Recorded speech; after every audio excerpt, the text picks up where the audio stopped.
Ladies and gentlemen, welcome to episode 140 of Birds vs. Boys. We have, Aidan, almost under 2 weeks left until Christmas, which means we have under 2 weeks until the Cowboys and Eagles play on Christmas Eve. But before that, we each still have one game ahead of us. The Cowboys traveling to Jacksonville and the Eagles traveling to Chicago to take on the Bears.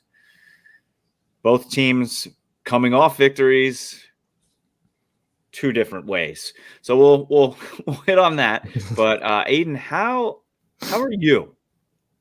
I am great. We're in such a great position with our teams winning and on this clear and evident collision course. And it's just great. It's a blessing to be in that situation where we've built this podcast up.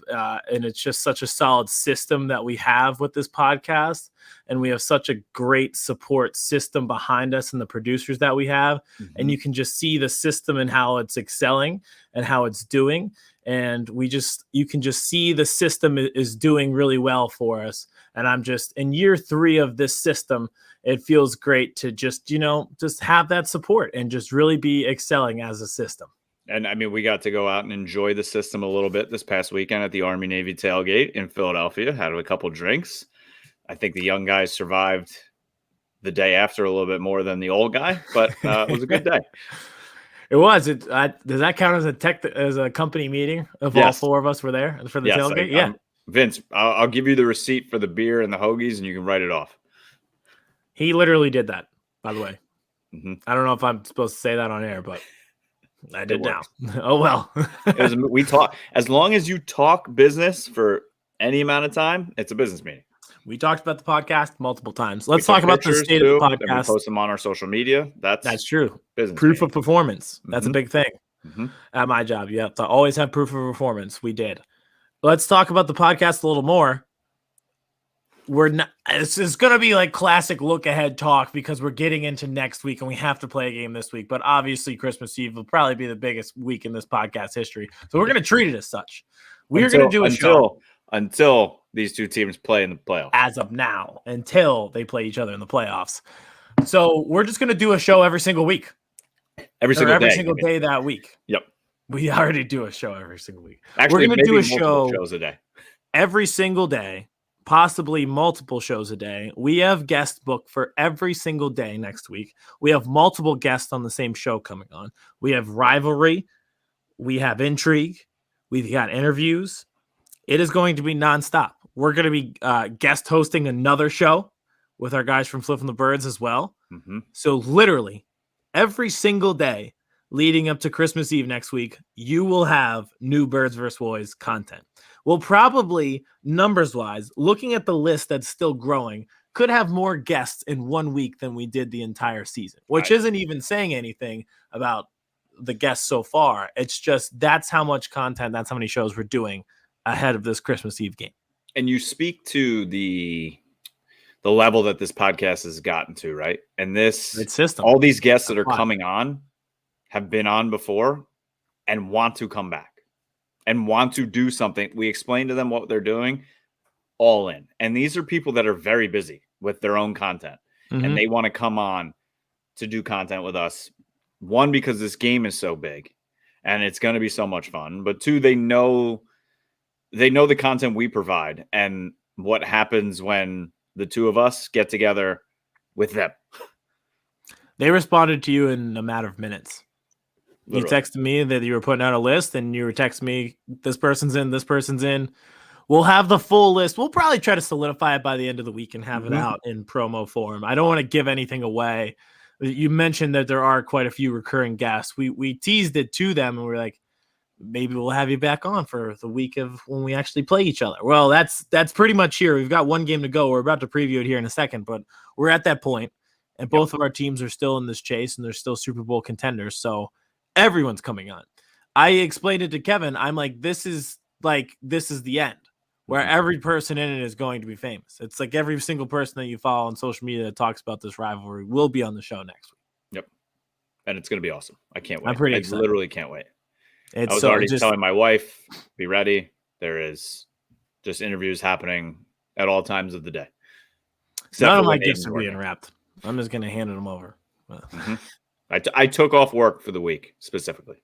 I'm done. I did not, which makes it even funnier because now we're balancing we're balancing the work schedule around the Birds versus Boys schedule, which is hilarious because usually we have to do it the opposite. Just get things done. Just got to get it done. Just get things done. Yeah, like our two teams this week, big look ahead games to a T. It it is the classic trap game situation.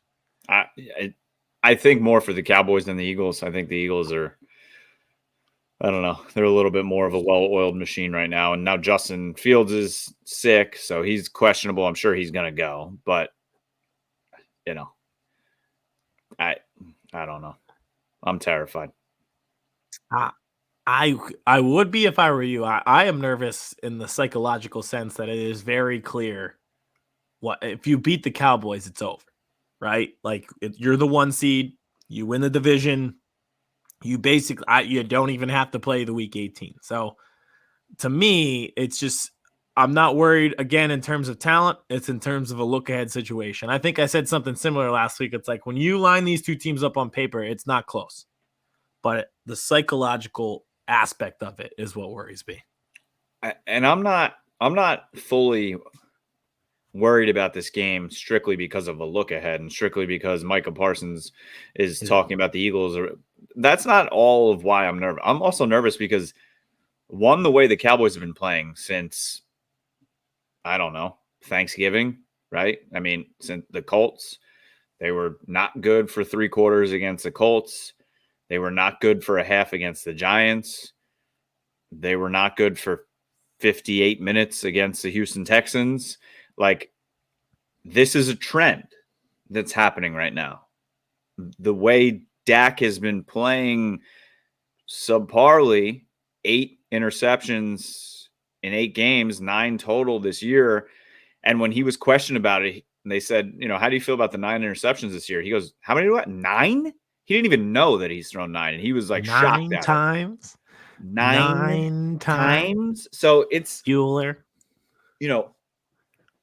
The Jags can pound the ball with ETN. Now Hankins is out, right? He's out 4 games. They're saying he'll be back for the playoffs. He's been playing really well since they traded for him, and he's kind of turned around that run defense. So now what do you do there? They went and picked up Anthony Rush, who's former Philadelphia Eagle on the practice squad. He played for the Atlanta Falcons. He's 6'5", 360 pounds. He's huge. Is he going to plug up the middle a little bit? You hope. Right? Anthony Brown goes down. He hasn't been the best corner in the league, best corner on the team. He's been very bad, but he goes out, and you see how Kelvin Joseph gets exposed. So they go out and get the corner, Tyron, what's his last name? Mannion. He'll make a big contribution. Yeah, he could. He played 48 snaps the other night for Arizona. The reason Arizona released him is because now they don't have to give up a 6th-round pick because the Raiders traded them to him. So, I mean, he's 6'2", 200 pounds. He's played 45 games. He's a former 2nd-round pick for the Raiders. So, I mean, he's going to play. But you also have the pride of and you lose your right tackle, right, in Terrence Steele. So now Jason Peters is going to slide in there. Now, Jason Peters, when he slid in there for that last drive, I mean, he was the difference maker. But can a 41-year-old Jason Peters play 70 snaps for 4 straight weeks and then into the playoffs? No. Just no. I'm not even saying that. I'm just trying to warn you. Yeah, I know. No. You don't have to warn me. I've you know how closely I follow the Eagles too. I've watched it. So there's that. So it's like, and then your bread and butter on the defense, your defensive line, your pass rush, didn't even get a pressure against the Houston Texans. Micah Parsons looked disinterested. I think he really is banged up. I think he's hurt. You saw it when Driscoll ran out to the sideline and Micah couldn't catch him. As soon as I saw that, I go, something's not right. I don't know. His mouth seemed pretty healthy on that podcast. Whatever. I'm over that. It's the most nothing else going on in the world. I know, but that's why you don't say it. It's not what you said. It's the optics of saying you don't say it. It's you can make it and listen. Leave the pondering questions of is it Dak or is it Jalen or is it the system up to people like us who are recording podcasts and don't play in the NFL. It's But just I wish that somebody you would don't say, do it. he did say the Eagles are a tremendous team, a great team, but no one wants to, he didn't trash the He entire team. did, but he did, but the way he said it was like they're so good they prop him up. Like it's again, and I don't even know if he meant it to come off that way. Maybe he did. The way he like posed it as a question as to Von Miller is like, is it Jalen Hurts or is it the system? Are they just such a tremendous team that it's the system, not really him? You can't say it. You can't say it now. And I look ahead week and they're waiting on the other side I of it. agree. And it's like, I love Micah. I love his personality. I think he's a great guy. I think if you had any character concerns coming out of Penn State, like, I don't think he'll ever be in any legal trouble. I don't think you ever have to worry about that. But there's some times, man, you just got to get to him before you hit send on tweets. That was 5 days ago. Now he's like, get out of the optics headlines. The radio This is hosts why are like, thank you. But for him, it's like, just stop. This is why, like, why, mid-season, why are you even going on like shows like this? Like, just, and this is like, this is when Cowboys PR needs to step in and be like, no, you're not going on Von Miller's podcast.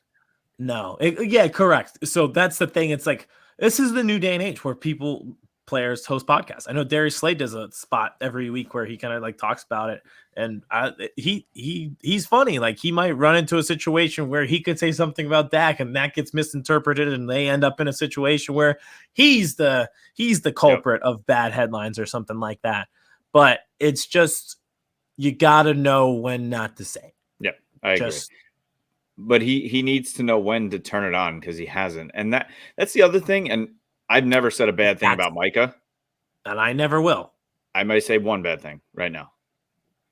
When he's not performing at the level that I guess we could say expect from him, and I would say that's like 2 sacks a game. And I don't know, this is pretty funny. He's had 6 games this year with 2 sacks and then 6 games with no sacks. So it's like he gets 2 sacks or he gets none.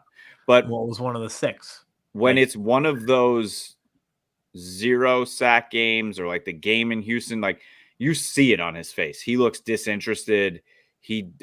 That's gotta, like, I'm not saying he's disinterested. I'm not saying he's not giving 110%, but it's that, like, that perception where it's like, you just see him on the sideline. He's just like, and that, when you're in a game against Houston, a 1-win team, and you're not performing, even though the defense only gave up 3 points in the second half. Like, the defense came and they did their job. They stopped them on the goal line after the Dak interception. DeMarcus Lawrence is the reason they won that game, besides, Dak's drive at the end. But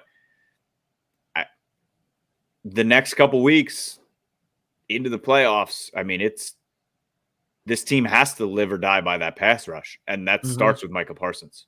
It does. And you make the spotlight a little bit brighter when you highlighted it. No sacks against Houston. You had no sacks in the game against Philadelphia in the system that you're talking about. All right, now you're talking about them. It's coming off as disparaging. Makes that spotlight a little bit brighter going into 2 crucial weeks here, Jaguars, Eagles. Yeah, and you're going against a Jaguars team who's coming off a big win against the Titans. They are believe it or not, Aidan, I don't know if you know this, the number 10 ranked passing offense in the National Football League. 100% going against, I tweeted this, Diggs, a rookie, and a rapper at cornerbacks. Like, if you don't get pressure on Trevor Lawrence, they're done. Like, they're going to lose this game by double digits. And I'm not just saying that to do my whole, reverse jinxing. That's like the truth, I feel like.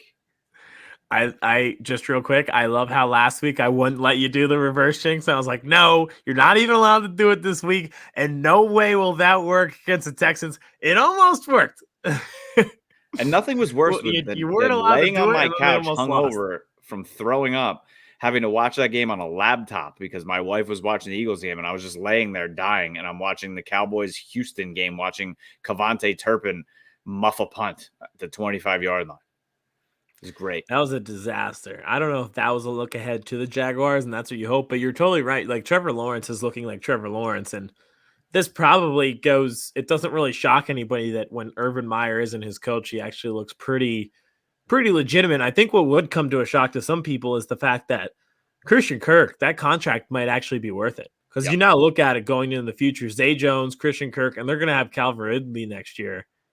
You're probably going to end up having the Trevor Lawrence that you expected. And they're a team down the stretch who they'll rattle off 4 or 5 wins here to end the season. And they had a big win against against the Titans. I don't know if they'll be able to catch the Titans, but then you look and you're like, remind me next year to put a future on the AFC South champion Jaguars because of how they ended the year this year. They're trending up. The Colts do not have a quarterback. The Texans are a disaster. They had one.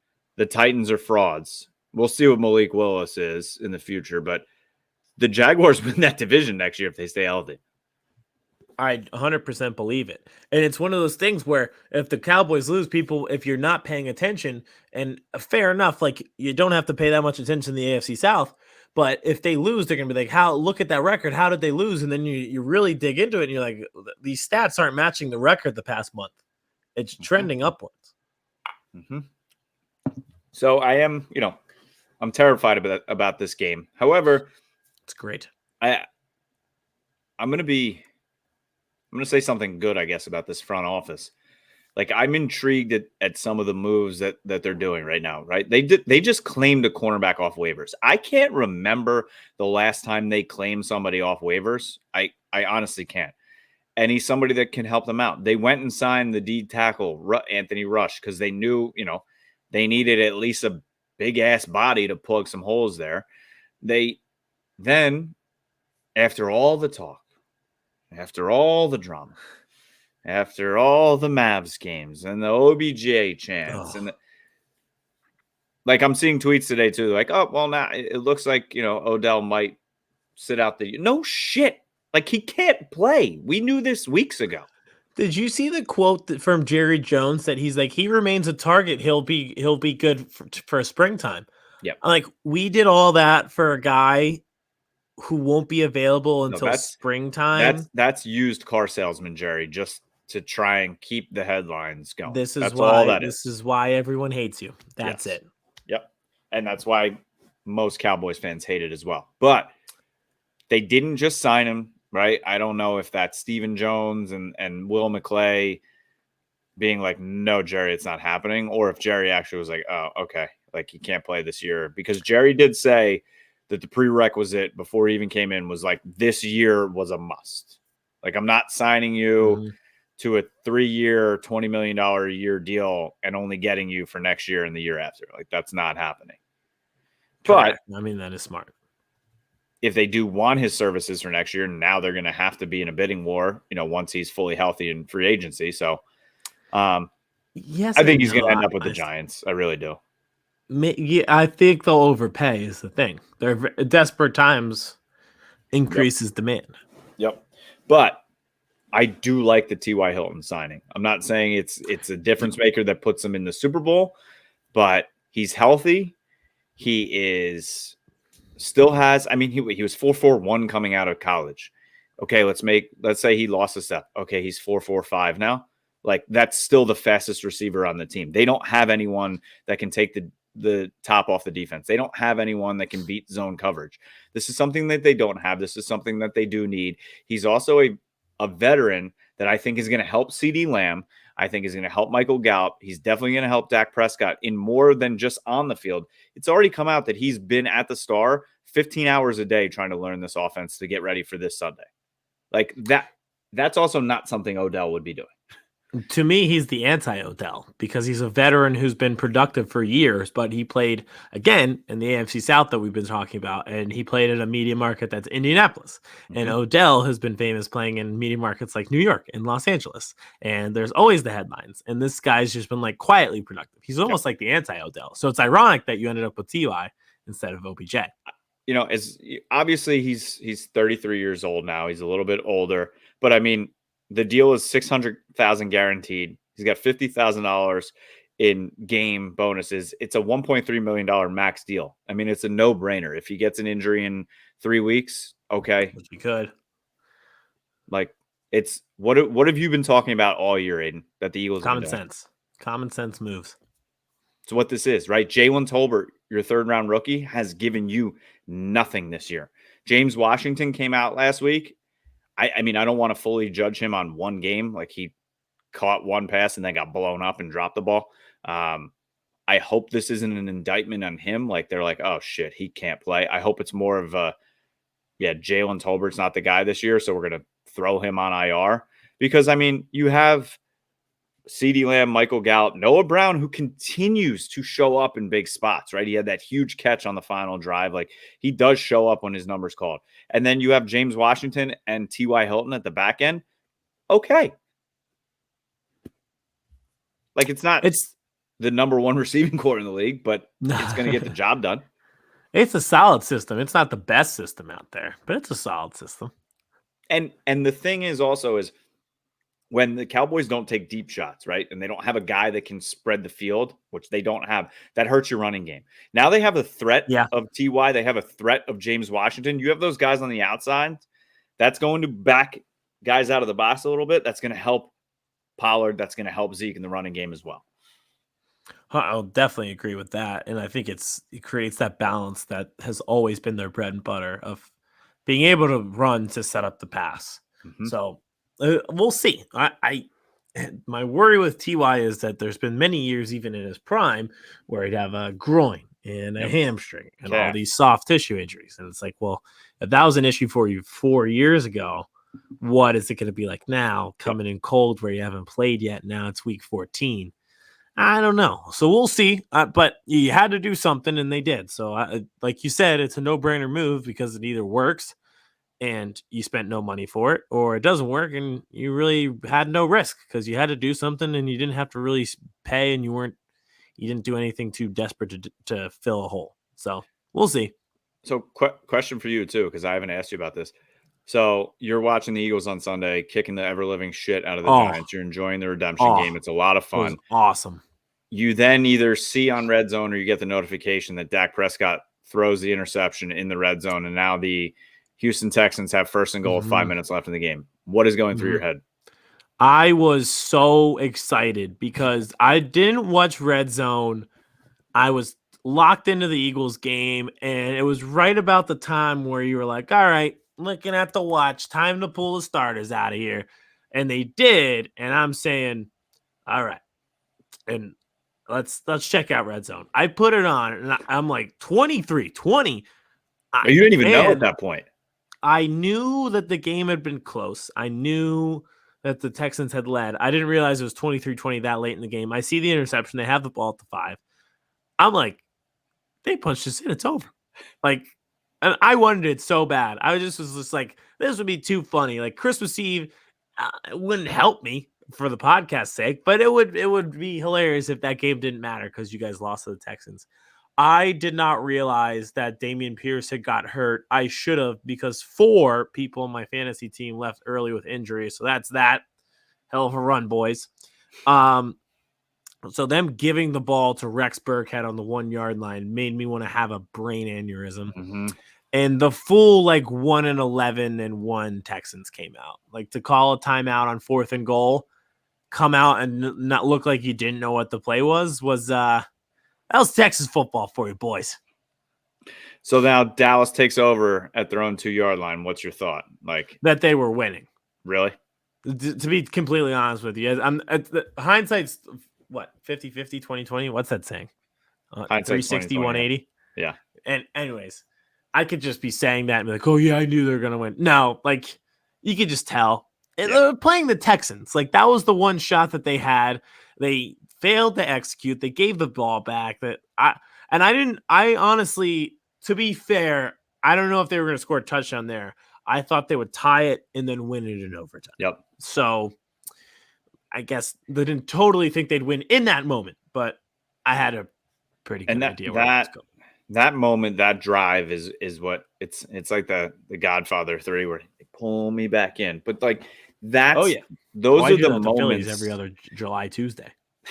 Like, I do understand at a point where, like, Mike McCarthy's saying, like, moments like that can propel you to positivity. And I get that because, you played like shit, but you won the game, and you had two huge moments: the stop at the goal line defensively, and then going 98 yards to win it. And for Dak to be able to do that, and for him to be money and lights out and ice water in his veins on that drive after playing arguably his worst game of the season, having 11 passes tipped in that game. That's unheard of. They've never had more than 6 this season. 11 passes means that you're telegraphing shit. There were literally linebackers like, "Oh, you're really throwing this? Okay." Like I was like, and he just didn't see them. So it was very concerning. But for him to be lights out and guys like Schultz to be lights out on that drive and Noah Brown and to actually take it 98 yards and to score the touchdown, like you said, rather than just tying it and going to overtime, was massive. Now it's such a weird feeling though, like being angry after a win. You're right. You're totally right. It's just like such a sloppy, you did everything wrong, but you still won because the team you're playing so bad. Like it's not a good feeling. It doesn't leave you on a positive note that there's potential to be had. Like it doesn't make you overly confident going into the Jaguars. But I will say this. I look back, and you can even use this year. The Eagles beat the Colts by a point. It took a last second touchdown. They've been steamrolling ever since. No one's like, oh, well, the Colts game. Like, no, we've scored 40, 35, and 48 since. Nobody cares. The year we won the Super Bowl. Does anyone remember the score of the Raiders game on Christmas when it was 3 degrees? We scored an opening possession touchdown and never scored a touchdown again? And no, because we won a Super Bowl. I don't think Nick Foles is going to be able to do it. I remember that game. Well, to be fair, that was an accurate take at that time. Mm-hmm. It didn't look great, but that's my whole point. Is like it could look bad, but you won. Yep. And that's all that matters. I think I brought this up on an earlier podcast. The one podcast I listen to, college football wise, they always say win your clunkers. You will not be able to make it through an entire season steamrolling your entire schedule. Well, they won. Yep. They won the clunker. They won. What can't happen is then you come out and lose to the Jags. That's it. If you bounce back, it doesn't matter, and it's a moment. And it brought them to 10 wins on the season, and it has them 1 win away now this weekend against the Jags from making the playoffs back-to-back years, Aidan, for the first time since 2006, 2007 for the Dallas Cowboys. I did not know that. That's pretty wild. Yeah. They've been such a flip-floppy team, obviously. Well, that's what's led to the division. Nobody's been a repeat champion since we did it from like 2000 to 2004. But that's why. And again, I still don't know how much Christmas Eve is really going to matter standings wise. Like unless the Bears come out and beat the Eagles, which I don't see it happening. Like the division's done. A 2-game lead with 4 to play. And I don't see it. I really don't. If we want to do like the Bears Eagles psychological breakdown, the only thing, again, it's a look ahead week for both of us. So you hope that you're not caught in that trap game situation. But to me, like we talked about, will Christmas Eve matter that much? Like if you just beat the Bears and the Saints, like it really doesn't matter that much. Yeah. So I don't even know if you quantify it as a look ahead game. Maybe like you do, and maybe playing in Chicago in December is not fun. It's cold. It's miserable. They're going to beat you up. Yeah. Things will slow down, and maybe that gets you in the cold, you slow down. And maybe like you just can't contain Justin Fields. They've had problems with mobile quarterbacks in the past. But again, we're looking at these things and saying all these things have to add up and go right just for the other team to have a chance. Great feeling for me, but that's kind of just where we're at. And it's such a strange feeling. Like it's such a good feeling, but at the same time, it's such an unnerving feeling. Like, because it's not there yet. You know what I mean? It's not locked in. It's locked in, but it's not. It's within your grasp. You're so close. It's like my daughter when she's like crawling for something now. She's learning how to crawl, and she's just like she's so close. She sees what she wants. She's almost there, but it's like when you've been on a road trip and you're like, all I want to do is be home in bed. Yep. I'm so close. I got off my exit. I just have 2 stoplights to go. I'll be pulling into the neighborhood. Yep. I'll open the key to the door and I'll be in bed. That's where Yep. we're at. Yep. But at the same point, you got to get Not there. even brushing your teeth, right? Not even no. But yeah, so if I'm scared of the Bears, I will say this about the Bears. I was looking at their schedule. They've played 7 one-possession games, which is a considerable amount. One game they lost by 9 points. That wasn't one of those.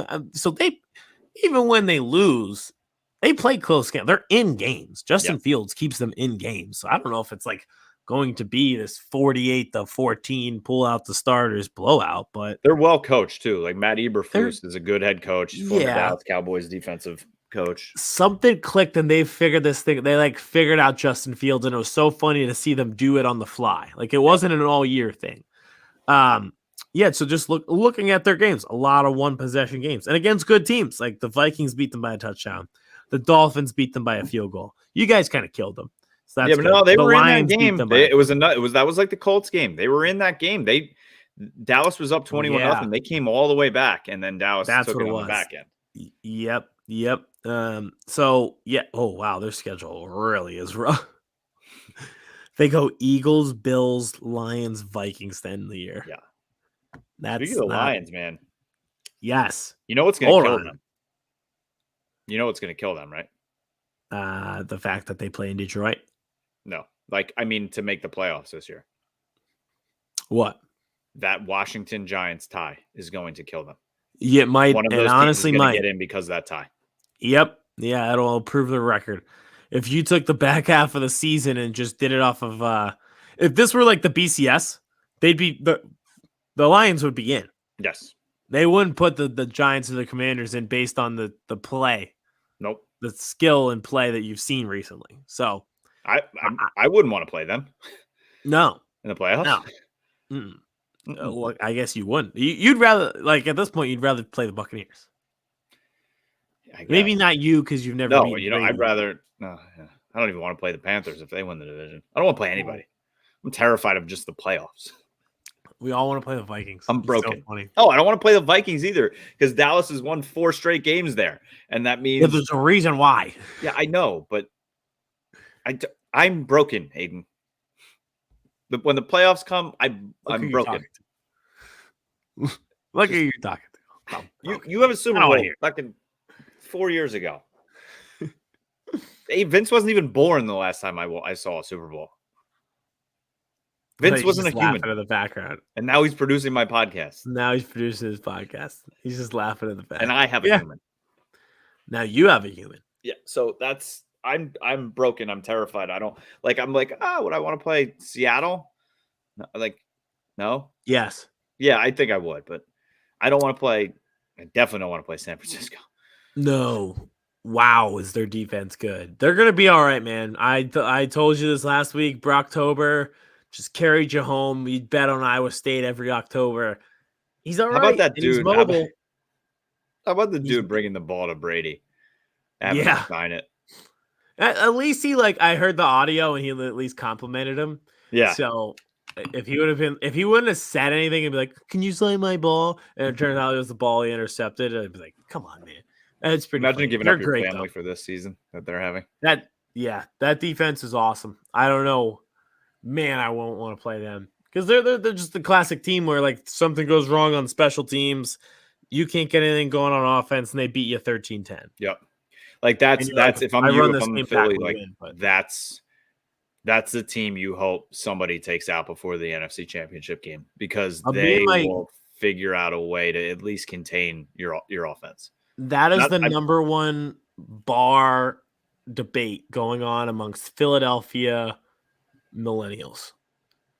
If you're in the age group of 21 to 32 and you sit at the bars and drink, you're debating whether you'd rather play the 49ers in the NFC Championship or the Cowboys in the NFC Championship. Because you don't want to play the 49ers defense. They're probably the more talented team. But would you be mentally stable after a loss to the Cowboys in the NFC Championship? So that is the debate. If you beat them twice in the regular season. You go to McGillen's on a Sunday karaoke night. The boys are talking about Would you rather play the 49ers or the Cowboys? Well, okay. We're sitting here having a beer. Who'd you rather play? I would rather play the 49ers. Would you really? Yeah, I can't handle the Cowboys. I'd be great for the show. I guess I should for not for our mental health though. I was saying personally, I'd rather play the 49ers. As a person who's building this podcast, I'd rather play the Cowboys. I just for my marriage and my mental health and no. It's a lot. It's a lot. Yeah, it's a lot. So yeah. Now one more thing just on the Bears in this game. Jalen Hurts was obviously asked about Micah Parsons' comments today, and it was the question after question after question, and he was telling that he literally told the media, he said, I gave you a chance to ask about the Bears defense. I gave you a chance to ask about the Bears. I'm going to give you one more chance. The Bears defense, I don't know. Like, you look at some of these scores, it's not the best looking defense I've ever seen. Oh, they've had a lot of injuries. To the Cowboys. And they lost. They traded away Roquan. Man, yeah. Here's the last month plus. 49 to the Cowboys, 35 to the Dolphins, 31 to the Lions, 27 to the Falcons, 31 to the Jets, 28 to the Packers. I mean, we got to take advantage of this. Sorry, Jalen. Like, I know that you want to ask questions, but what are we supposed to say about the defenses having those performances? It hasn't been a great look for them recently, and you're right. They've been pretty built up and banged up, and a lot of the times Justin Fields is winning them games anyways. But you should make this look like last week, if the weather permits. What did we say last week? It should be a solid balance of run and pass. Score 35. Don't give up more than 10, and don't get hurt. That Dallas didn't work. Almost blew the game. Yes, just barely won. J-Ron Curse got hurt before the game he played, but then they lost Jonathan Hankins for the rest of the regular season, and they lost their right tackle for the rest of the entire year. That'd be a big red X on every single thing that they did last week. So don't do that. On the injury front, right? Like, so I know Goddard's window's back open. Maddox is back. Yep. Jordan Davis is back. What's going? Is Lane okay? I know he had that abdominal injury during the game. Yeah, I think he's fine. They said day to day, and I can check I'll check here as we go over the injuries if he was on the injury report at all. Just that comes out on Wednesday. Like, you get I hear abdominal injury, and I'm like, I think of sports hernia. And hernia. Okay, yeah, so do I. Which is it's funny that we both went hernia because I feel like there's a lot of abdominal injuries that you could have. But they're because you're not playing through a sports hernia, especially for a right tackle. Lane Johnson abdomen was limited practice. Okay. Yeah, that's as long as he wasn't a DNP. I mean, he's gonna play. So Reed Blankenship was a DNP. If there's one cause for concern right now, if you're an Eagles fan, CJ Gardner-Johnson, another abdominal injury, lacerated kidney. So he'll be out, and he's not able to be activated from IR until the Saints game. Very ironic, but annoying that he will miss the Cowboys game. Reed Blankenship playing really well. Mm-hmm. Like, it's remarkable that how well he's been playing to me. One, he's a rookie, and two, he's white. So he has a lot of things working against him in an athletic competition. So he's been playing really well. So it's a shame that he's out. Kayvon, I think the dream is dead, unfortunately. Yeah, it's over. Yeah. They signed Anthony Harris, so I don't know what the plan is. They did sign him? Yeah. Yes, they did. Yep. So, yeah. Speaking of other, like, it's reading the tea leaves. Does Marcus Epps, is it just his absolute need to get a helmet-to-helmet penalty in the end zone every week? Dude, if that kid played college football, he'd be the epitome of targeting. He would never. That's what I kept telling my wife. He would be out of the game right now. 2 weeks in a row. He did it on the last touchdown. It's like, what are you doing, man? You're like 3 seconds from coming out of the game anyways. Like, why are you doing that? He's a good tackler. It's just, I mean, don't make a penalty like that in a crucial. Don't do that on Christmas Eve to CeeDee Lamb, and it's a 15-yard penalty and extends their drive. Do not. No. And don't do that and knock him out of the game. No. Yeah, he's a hard hitter, but he's a really solid tackler. Tackling's been good. Run defense has been good.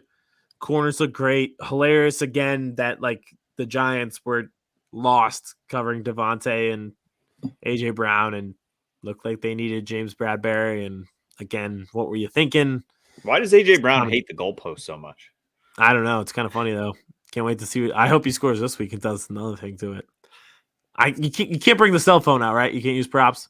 I think so. Yeah. Well, I mean, you could, but all right, whatever. Why can't you dunk?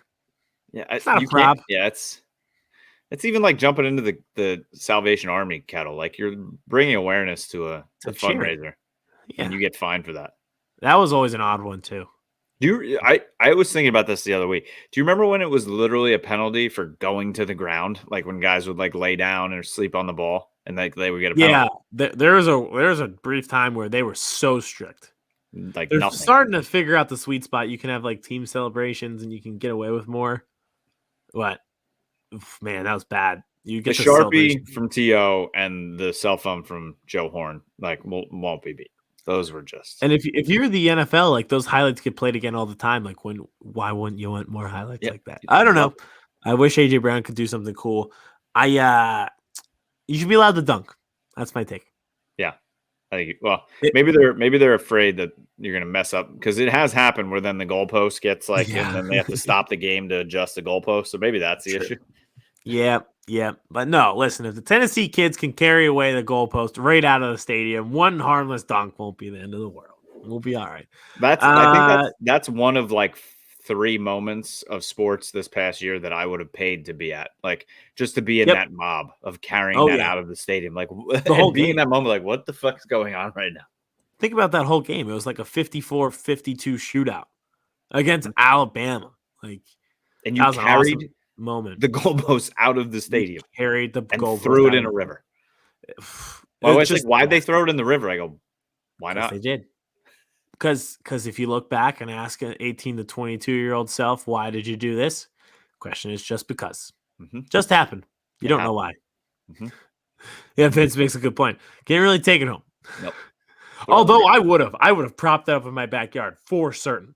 That's like those commercials that they have for the what is that? Dr. Pepper, I think, Fansville or whatever. And they have the guy has it in his yard and he has the swing set on it. Yeah, and at the end, it's like it actually was a swing. Yeah, those are actually pretty good. They are, but so I guess we have 2 look ahead games, but I think 2 games again winnable. 2 games that we should both win. Correct, but I think one more than the other. Me and the Cowboys being, I think, a little scarier. That's the beauty of the NFL, though. It could go right back to it. We could be talking. The Eagles had to go 98 yards on a bad Bears team. They were trailing the whole game. Like, we could be doing this whole spiel, but the opposite next week. But no, I don't know. We scored 48 points. Dallas is a 4-point favorite right now. What are the Eagles? Eagles are. Dallas is a 1-point favorite against Philly already at home. I can see that. Eagles are 9-point road favorites.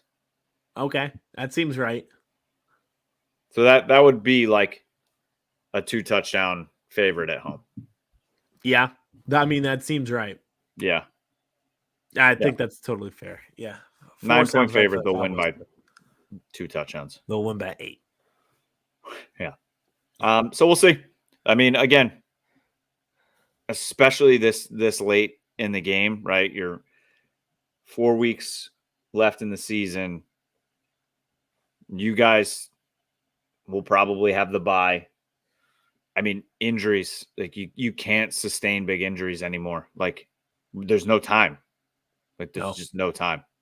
So you can't lose a DeMarcus Lawrence. You can't lose a Lane Johnson. Like these things can't happen in these games. So go in, do your thing, win the game, stay as healthy as you can. That only thing stopping you now are 3 words: blue, medical, 10. Yep. And if you're the Eagles, just look at it this way: you scored 48, and you added a top 5 tight end in Dallas Goedert to your roster. So just keep on keeping on, and you will be fine. So it's pretty scary to think about. Yes, it is. It's a great thought. All right. I'm going to leave it at this, looking to next week and all of our guests and the craziness that it's going to be, because I know we're going to have some people that we're both going to be like, what, from opposite ends. And I realistically, and this is who I am, and this is not the jinx. Yes. Injuries aside, like if Jalen Hurts goes down this week or something, like that's different. But like, I don't see a path to victory for Dallas against Philly. I don't. We're going to talk about it next week. There is one. Is one. I just need to be talked into figuring out how it is. But besides injuries or massive bad calls or massive screw ups by the Eagles, like this is one of those things, like straight up head to head, Dallas isn't going to beat Philly. Philly is going to have to help Dallas win at the same time, I believe. If Dallas will win. I will not do this with you. No. We'll do it next week. But I will not indulge. I will not.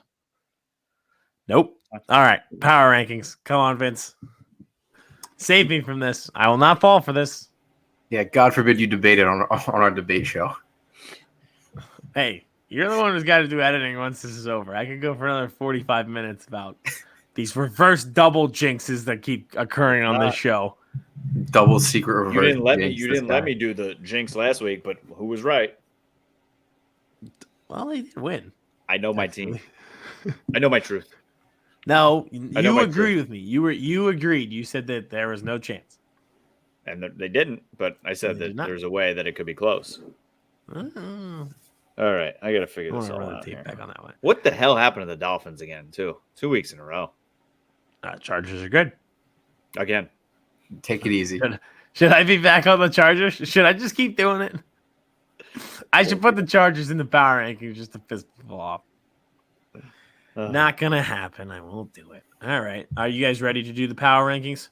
Yep. Cool. It should be interesting. It should be really interesting. All right. Week 15 power rankings, correct? 15. Week 15 NFL power rankings. Here we go. At 5, I've got the 49ers. The 49ers are balling out. Their defense is so scary. I am actually a huge believer in Brock Purdy because he runs the system well. And he's a little bit more mobile in the statue than Jimmy G. So I like him. I like them. I think they'll be all right and survive this whole Debo thing. 5, I got the 49ers. For me, at 5, it is the Cincinnati Bengals coming off 5 straight wins. Joe Burrow is being Joe Burrow. Jamar Chase is back. This defense has been playing very well. It almost kind of feels like a team who went on a run and then got to the Super Bowl. I don't know. Yep. I have 5. I have the Chris Angel of the NFL, the Minnesota Vikings. It's all just an illusion. None of it's real. You can't believe anything you see. It looks nice. Everything looks great. It's not real. They're not actually good. I feel bad for these fans. I honestly feel bad for them that they sit through this every year. Yeah, especially this year. Yeah. At 4, I have the Cincinnati Bengals. The most random stat of all time is the fact that Joe Burrow has never beaten the Browns. What? How is that a thing? But they did last week. They are rolling right now. They are scary. They're on that trajectory again. And 4, I got the Bengals. Number 4 for me, it is those San Francisco 49ers. That defense, it's just terrifying. They shut out the Saints. Then they only gave up 17 against the high-flying Miami Dolphins. And then this past week, only giving up 7 to Tom Brady and Tampa. Brock Purdy actually sat out a game in the fourth quarter because they were up so much against Tom Brady. It's one of those plug-and-play things with the quarterback. Don't kill us, which I don't think Brock Purdy will. Let the rest of us go win the game. That's what Mike Shanahan can do. That's what that running game can do. That's what that defense can do. They are going to be scary down the stretch. At 4, I also have the 49ers. The 2 best words to describe Brock Purdy are good enough. That's all you really need from a backup quarterback. I think me and Aidan are the resident experts on a backup quarterback doing a Cinderella playoff run. Maybe even Cooper Rush. You can give some say on it too. Brock Purdy's the perfect name for it. He's got the perfect look. I think this team could make some trouble with their defense. 100%. At 3, I have the Chiefs. If you just looked at the score, you'd be like, oh, it was kind of close against the Broncos, but if you watch, it wasn't really that close. Just a standard win by Chiefs logic. 3 out of the Chiefs. 3 for me. It is also the Chiefs. I'm not completely bothered by the 3 interceptions that Mahomes threw. I mean, just look at the little one-handed shovel pass or the touchdown to McKinnon that he had. He is going to cook every week. They were up big on the Broncos. They let him come back in the game. I don't think that happens again in this season. I think that also could be somewhat of a wake-up call for them, which could be scary for the rest of the league. 3, I have the Bengals. It's just that time of year. I hope this becomes a thing where Bengals season is a thing, where they just get good at the back half of the year because it's very fun to watch. I agree. Bengals season. Even sounds cool. Right? At 2, I have the Eagles. Yes. At 2, I have the Eagles. Just absolutely steamrolled the Giants. Didn't really ever feel stressed. Put up 48. Had 7 sacks. A.J. Brown scored. Devontae Smith scored. Miles Sanders scored. They're cooking. They are really cooking right now. I wish I could put them at 1, but I'm not going to ruin the season by doing that.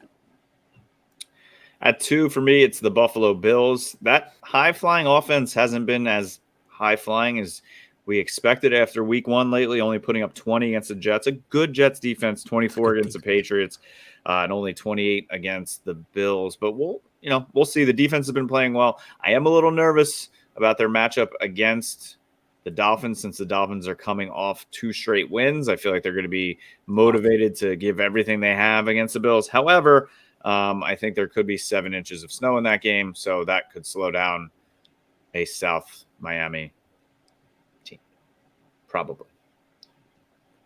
At 2, I have the system. It's the Philadelphia Eagles. The system's fantastic. The system's great. It's the system that keeps this team winning. Definitely not their MVP quarterback. System for MVP. At 1, I have the Bills. Go ahead and put the final nail in the coffin on the Dolphins this weekend, and I'll probably choose you number 1 for the rest of the year into the playoffs. That's my promise to you, Buffalo. Just beat the Dolphins, and you can be number 1 on Aiden's power rankings. It gives you 0 validation, and most people always disagree with what I say. But just know you have my respect if you do this.